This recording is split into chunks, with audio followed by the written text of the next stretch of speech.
Hi guys, so as promised, here's the next video, and today I wanted to talk a little bit more about how do you feel when you're anxious, right? What kind of life it is and what exactly can be improved, right, with meditation, or what are the results of it as well, I mean, have you felt like you're under pressure your whole life? Like there's constant feeling of not okay, right? Sometimes you're more exhilarated, it's some happy events or whatever, but they're also stressful for you. It's not like you're feeling at home and happy, right? Like all you do or touch turns bad sooner or later, like when you have some relationships, you kind of screw them up with time, or like when you try something out and it doesn't really work out, or it's something that you really love, but you can't really enjoy it fully, right? Like even when the wins don't really matter because you don't even have the ability to enjoy relationships and things. Like even when you succeed at something, you can't enjoy it because you're not at home. You're not present actually to be able to enjoy it. When you're constantly somewhere in past fails or traumas, or trying to avoid the next thing that will go wrong in the near or far future, right? It's like it is literally the constant anxiety that makes you feel like that. It's one thing that destroys kind of like the ability to live fully. You're just existing all the time, kind of like worried about what's going to happen next, or so sulking about what happened some time ago and thinking like, yeah, it's inevitable that it's going to repeat itself. I'm just having some notes here because I had to actually write down. There's a lot of things that I used to feel constantly, and now they're not part of my life anymore, or kind of like faintly in the background, some of it. And and I mean, all this cortisol, all these stress hormones, all the feeling of the anxiety and the inevitability of regular depression episodes, it feels like a real burden. I mean, some of you must have felt like, I mean, not all of you obviously, but some of you who are watching this channel probably can relate to a feeling of kind of like wanting to live this life because it's just too much. You can't even enjoy it. It's just too much always, right? Some of it might be related to high sensitivity. So there's this term that has been coined in psychology, which is highly sensitive person. There are books about it as well. Elaine Aron was the first one to kind of like look deeper into it. So there are like 20% more or less, or 30% of all the species almost, that are highly sensitive compared to the rest. Like the central nervous system is just much more reactive and notices more things than for the rest of the specimens, right? Like whether it's horses or dogs or cats or birds or humans, right? So it's one thing to look into in case you feel like you're overly sensitive all the time. One thing is that the stress hormones can be kind of making you feel like that, but another thing is like maybe by default you have that higher sensitivity, which I have improved ridiculously with meditation practice. I mean, compared how sensitive I was before, I think stress really plays a huge part in this. When you reduce the stress levels considerably and increase the good hormones, so to say, then that sensitivity is not so apparent in everyday situations. When you're nervous or tired, and you get nervous and tired more often if you're highly sensitive, so then it plays off more. You can notice that more.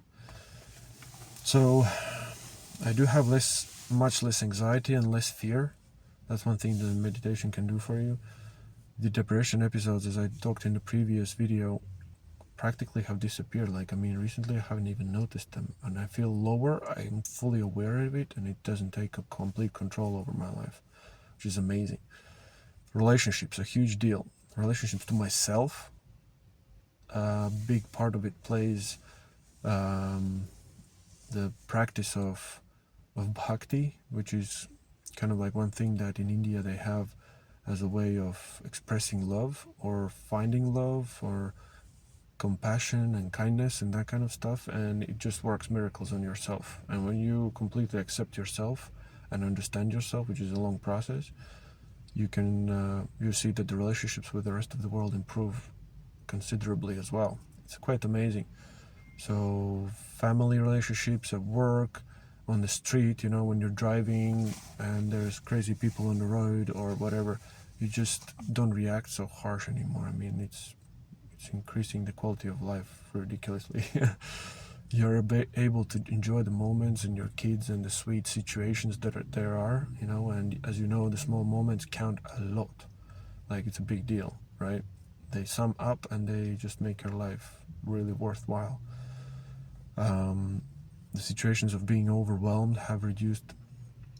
As I spoke before, exercise and food helps a lot, but if you're completely blocked, you can't even get to that. Improved sleep. What else I have here? I'm not what I think I am.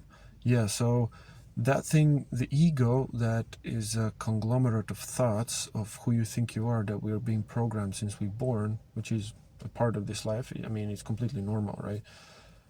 So it thins out a little bit. I mean, you don't get attached so much to the thoughts that are imprinted in your brain, right? And they kind of like dim out. I mean, there's this other dimension, which is like awareness and consciousness, usually it's called, right?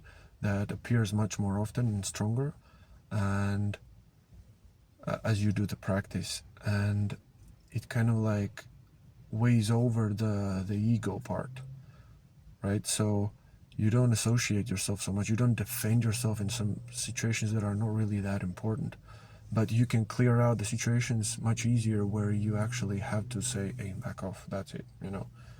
So you can show the limits easier, which is a problem for a lot of people who have anxiety and depression specifically, and some childhood traumas that cannot show the limits for the people, and they suffer a lot from that themselves. So this is one thing that really helps, that you don't kind of like, you know that you're not what you think you are, like the thought patterns, right? Needless to say, I'm more relaxed in everyday situations. I mean, I still get stressed out and angry now and then, but it doesn't take over me, you know, and it just appears on my consciousness. I blast it out, and I'm able to come back to peace quite fast, which is amazing, because I could be dwelling upon it for days or weeks previously, and it destroyed my life. Ability to believe in long term, more trust in life. So to believe in long term, it's one thing that if you're highly anxious and depressed, you don't really think in long term. You don't believe that there's going to be life ahead, maybe like 5 years or whatever, you know. Quite often I thought I'm not going to pass 30 years of age when I was like 20, 25 or whatever. I literally didn't even consider it as an option. I didn't plan for long term or for old age or for family or whatever. You know, I couldn't. I mean, it was not a consideration. I mean, it's not like I wanted to die or whatever, but it's just like I didn't feel like it, you know. I was completely destroyed. And now it's gone. Now I'm able to think of future. Now the life makes sense, you know, and I trust in life a lot more. I do feel this connection to the universal consciousness. I mean, it sounds funny, you know, that concept, but I do feel connected to something bigger that we're a part of, right? That it's not me playing all the cards, that I'm kind of like going through the motions as an ego, right? Because I'm speaking from a point of ego. I'm not an illuminated person. So, as I mentioned before, it's easier to show the boundaries, learn what I want, what I like, what is good for me, which is a huge deal, right? Oh, I gotta go to work. And I feel more at home. Hey guys, yeah, so I had to go to work. Just to finish off this video, just a couple of more things that actually really helped me, where meditation really helped me to find new horizons in my own life. So I felt more at home. I mean, like, the whole life I felt like I've been outside the house, you know, like without the place of comfort, and now it's inside of myself, inside this moment more and more often. I mean, I feel more comfortable in my life. Not such a distorted view of the world is a thing that also changes. I mean, if you see everything through the lens of anxiety or depression, the world seems very hostile. And it's a distorted view of the world, for sure. It's not like that. The world is not like that. For sure, there are difficult things in the world and difficult people sometimes, but when you feel more at home in yourself, then you don't see the world like that. I feel more empathy and compassion, less obsessed with stuff, social media or whatever it is. It's just the glue to anything that you can identify with or anything that you think externally can give you happiness. That glue kind of dissolves with meditation. And consequently, I'm not looking for happiness outside of myself so much. You know, I don't look for it in people around me. I mean, I'm sharing happy moments with my family and friends and colleagues and random people if the situation is set for that. But I'm not looking for external sources of happiness. I know that the happiness comes from inside, and meditation helps to reveal that, which is true, right? So it's truth that meditation reveals to yourself. I mean, you don't have to believe it, you just experience it directly, which is pretty awesome. And let's talk more about different kinds of meditation that I've been using, I've been trying out, and let's see you in the next video.